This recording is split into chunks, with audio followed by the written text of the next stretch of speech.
2025 ജനുവരി അവസാനത്തോടെയാണ് ഞങ്ങളുടെ ആദ്യത്തെ ഇൻ്റർനാഷണൽ ട്രിപ്പിന് ബാംഗ്ലൂർ ഇൻ്റർനാഷണൽ എയർപോർട്ടിൽ നിന്ന് തായ്ലൻഡിലെ ബാങ്കോക്ക് DMK എയർപോർട്ടിലേക്ക് ഫ്ലൈറ്റ് കയറുന്നത്. ഇന്ത്യയിൽ നിന്നും കമ്പാരിറ്റീവ്ലി ഏറ്റവും അഫോർഡബിൾ ആയിട്ട് പോകാൻ സാധിക്കുന്ന രാജ്യങ്ങളൊന്നാണ് തായ്ലൻഡ്. ഇപ്പോഴാണെങ്കിൽ ഇന്ത്യക്കാർക്ക് തായ്ലൻഡ് വിസിറ്റ് ചെയ്യാൻ വിസയുടെയും ആവശ്യമില്ല. ഇതൊക്കെ കൊണ്ടാണ് ഞങ്ങൾ തായ്ലൻഡ് ചൂസ് ചെയ്തത്. ഇന്ത്യയിലെ തന്നെ ഏറ്റവും മനോഹരമായ എയർപോർട്ടുകളിലൊന്നാണ് ബാംഗ്ലൂർ എയർപോർട്ട്. നേച്ചർ തീമിൽ വളരെ എസ്തെറ്റിക്കലി പ്ലീസിംഗ് ആയിട്ടുള്ള രീതിയിലാണ് ഈ എയർപോർട്ട് ഡിസൈൻ ചെയ്തിരിക്കുന്നത്.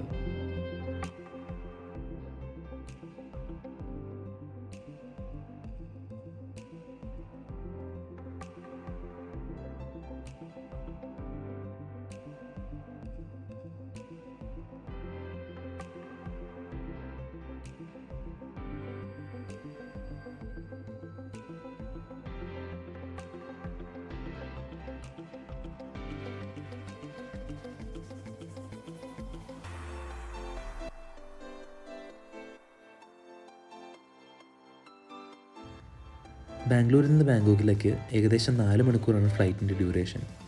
പുലർച്ചെ ഒരു 5:30 ഞങ്ങളവിടെ ലാൻഡ് ചെയ്തു. എയർപോർട്ടിൽ നിന്നൊന്ന് ഫ്രഷായി കഴിഞ്ഞപ്പോഴത്തേക്കും ഞങ്ങളെ പിക്ക് ചെയ്യാനായിട്ട് പാക്കേജുകാർ അറേഞ്ച് ചെയ്ത ടാക്സി വന്നിട്ടുണ്ടായിരുന്നു. 5 ദിവസം കൊണ്ട് തായ്ലൻഡിൽ ഞങ്ങൾ കവർ ചെയ്യാൻ പ്ലാൻ ചെയ്തിരിക്കുന്നത് ബാങ്കോക്ക്, പട്ടായ, ഫുക്കറ്റ് എന്നീ 3 സ്ഥലങ്ങളാണ്. വന്നിറങ്ങിയത് ബാങ്കോക്ക് എയർപോർട്ടിലാണെങ്കിലും ആദ്യം പട്ടായയിലേക്ക് പോയി അവിടെ എക്സ്പ്ലോർ ചെയ്തതിന് ശേഷം പിന്നെ ബാങ്കോക്കിലേക്ക് വന്ന് ബാങ്കോക്കിൽ നിന്നും ഫുക്കറ്റിലേക്ക് ഫ്ലൈറ്റ് കയറാം എന്നാണ് പ്ലാൻ. ഞങ്ങൾ ഈ പോകുന്ന വഴിക്ക് തന്നെയാണ് ശ്രീരജ ടൈഗർ സൂ. അവിടേക്കാണ് ഞങ്ങൾ ആദ്യം പോകുന്നത്.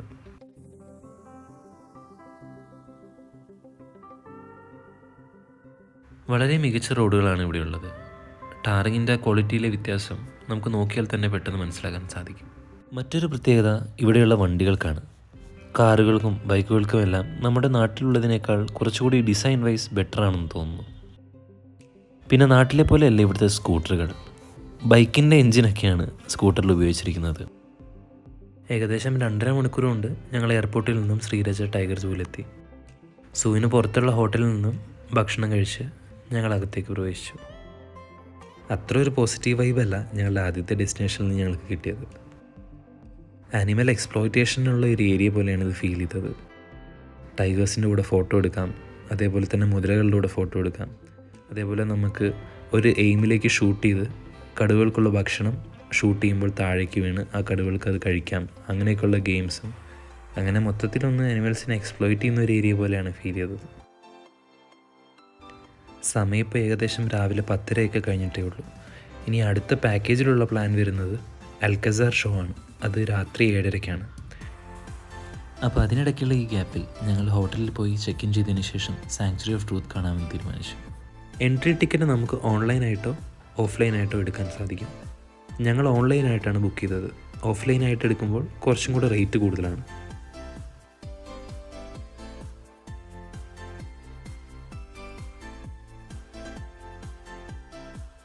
സാങ്ച്വറി ഓഫ് ട്രൂത്തിനെ കുറിച്ച് ഇൻസ്റ്റാഗ്രാം റീൽസിലെല്ലാം ഒരുപാട് കണ്ടതുകൊണ്ട് ഞങ്ങളുടെ എക്സ്പെക്റ്റേഷൻസ് വളരെ ഹൈ ആയിരുന്നു.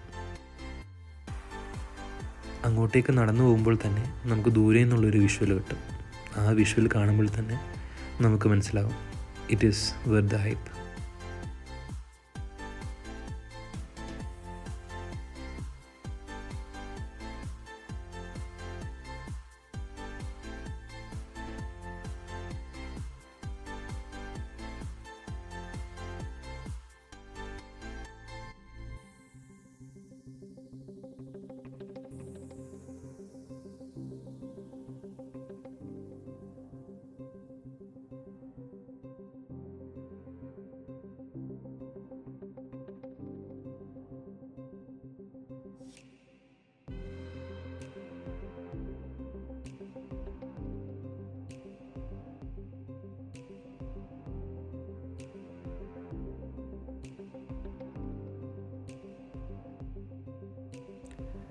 എന്താണ് സാങ്ച്വറി ഓഫ് ട്രൂത്ത് എന്നും എന്തിനാ പേര് നൽകിയെന്നും അത് ആര്, എങ്ങനെ, എപ്പോഴുണ്ടാക്കിയെന്നുള്ള ഡീറ്റെയിൽസ് എല്ലാം ഇവിടെ വിശദമായി കൊടുത്തിട്ടുണ്ട്. ഒരുപാട് ഫുഡ് ഫോൾസ് ഉള്ള സ്ഥലമാണ് സാങ്ച്വറി ഓഫ് ട്രൂത്ത്. അതുകൊണ്ട് തന്നെ പല ഭാഷ സംസാരിക്കുന്ന ഗൈഡിനെ ഇവരോട് അറേഞ്ച് ചെയ്തിട്ടുണ്ട്. ഇത് അഡീഷണൽ കോസ്റ്റ് ഒന്നും കൊടുക്കേണ്ട കാര്യമില്ല. ഇംഗ്ലീഷ്, ചൈനീസ്, ജർമ്മൻ തുടങ്ങിയ ലാംഗ്വേജസിലെല്ലാം ഇവിടെ ഗൈഡ്സ് അവൈലബിൾ ആണ്. കംപ്ലീറ്റ്ലി വുഡൻ സ്ട്രക്ചർ ആയതുകൊണ്ട് ഫ്രീക്വൻറ്റ് മെയിൻ്റെനൻസ് ഇവിടെ ആവശ്യമാണ്. അതുകൊണ്ട് തന്നെ ഹെൽമെറ്റ് ധരിക്കാതെ അകത്തേക്ക് പ്രവേശിക്കാൻ അവർ സമ്മതിക്കില്ല. അവിടെ ഇപ്പോഴും മെയിൻ്റെനൻസ് നടന്നുകൊണ്ടിരിക്കുകയാണ്. സാങ്ച്വറി ഓഫ് ട്രൂത്തിനെ കുറിച്ചുള്ള ഡീറ്റെയിൽസും എന്തൊക്കെയാണ് നമ്മൾ കാണാൻ പോകുന്നതെന്നും അതിൻ്റെ മെയിൻ്റെനൻസ് വർക്കിനെ കുറിച്ചുള്ള ഡീറ്റെയിൽസ് എല്ലാം ഒരു ബ്രീഫിംഗ് ആണ് ഈ ഗൈഡ് നമുക്ക് തരുന്നത്.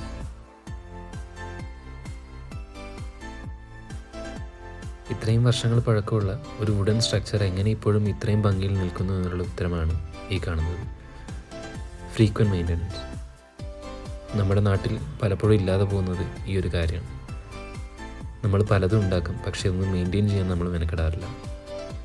ഇവരാണെങ്കിൽ നേരെ മറിച്ച് മെയിൻറ്റെയിൻ ചെയ്യുന്ന പ്രോസസ്സ് വരെ ഒരു ടൂറിസം പ്രൊഡക്റ്റായിട്ട് കൺവേർട്ട് ചെയ്തു.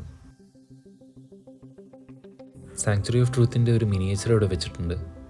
ഏതൊക്കെ ടൈപ്പ് ജോയിൻസ് ആണ് യൂസ് ചെയ്തിട്ടുള്ളതെന്നും ഇതിൻ്റെ ഡിസൈൻസിനെ കുറിച്ചുള്ള ഡീറ്റെയിൽസും എല്ലാമാണ് ഈ ഗൈഡ് ഇവിടെ ബ്രീഫ് ചെയ്യുന്നത്.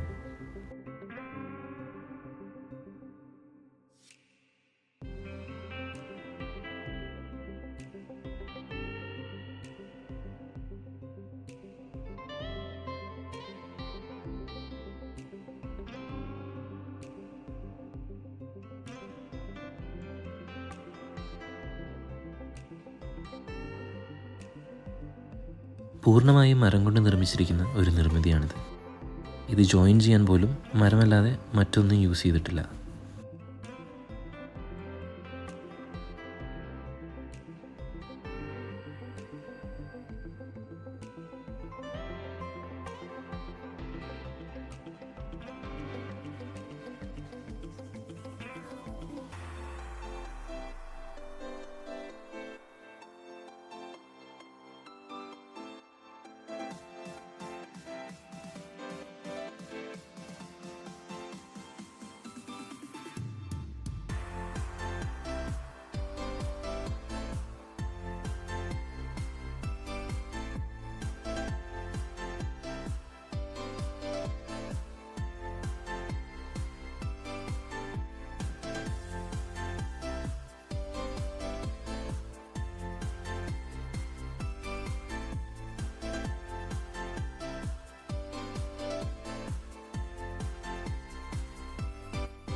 അങ്ങനെ സാങ്ച്വറി ഓഫ് ട്രൂത്ത് കണ്ടതിന് ശേഷം ഞങ്ങൾ തിരിച്ച് ഹോട്ടലിലേക്ക് മടങ്ങി.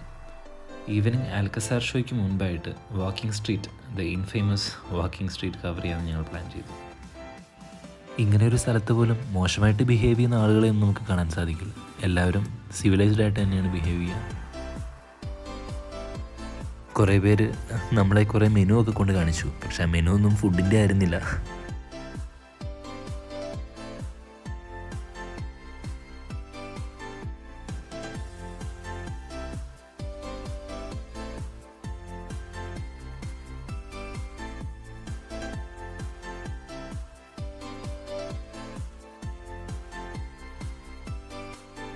അതിനുശേഷം ഞങ്ങൾ ഈ വാക്കിംഗ് സ്ട്രീറ്റിൻ്റെ അടുത്ത് തന്നെ ഒരു റിവർ സൈഡ് ഹോട്ടലിൽ നിന്ന് ഡിന്നർ കഴിക്കുകയും പിന്നെ പാക്കേജുകാരുടെ കൺഫ്യൂഷൻ കാരണം അൽക്കസർ ഷോ ക്യാൻസൽ ആയതുകൊണ്ട് തന്നെ വാക്കിംഗ് സ്ട്രീറ്റും പരിസരത്തുമായി ഞങ്ങൾ എക്സ്പ്ലോർ ചെയ്യുന്നത് കണ്ടിന്യൂ ചെയ്തു. അവിടെ നിന്ന് ഞങ്ങൾ പോയത് പട്ടായ നൈറ്റ് മാർക്കറ്റിലേക്കാണ്. സുവനിയേഴ്സും തായ്ലൻഡ് സ്പെഷ്യൽ ക്യാൻഡീസും എല്ലാം ഇവിടെ അവൈലബിൾ ആണ്. മാർക്കറ്റിലെ ഏത് ഷോപ്പിൽ പോയാലും ആദ്യം വളരെ ഹൈ പ്രൈസ് ആയിരിക്കും അവരെല്ലാത്തിനും പറയുക. നന്നായി ബാർഗെയിൻ ചെയ്താൽ മാത്രമേ റീസണബിൾ റേറ്റിന് ഇവിടെ നിന്ന് സാധനങ്ങൾ വാങ്ങാൻ സാധിക്കൂ. അങ്ങനെ ഞങ്ങൾ ഇതിലെല്ലാം നടന്ന് ഞങ്ങളുടെ ഡേ 1 എക്സ്പ്ലോറേഷന് വൈൻഡപ്പ് ചെയ്തു. ബാക്കി ഇനി നെക്സ്റ്റ് ഡേ.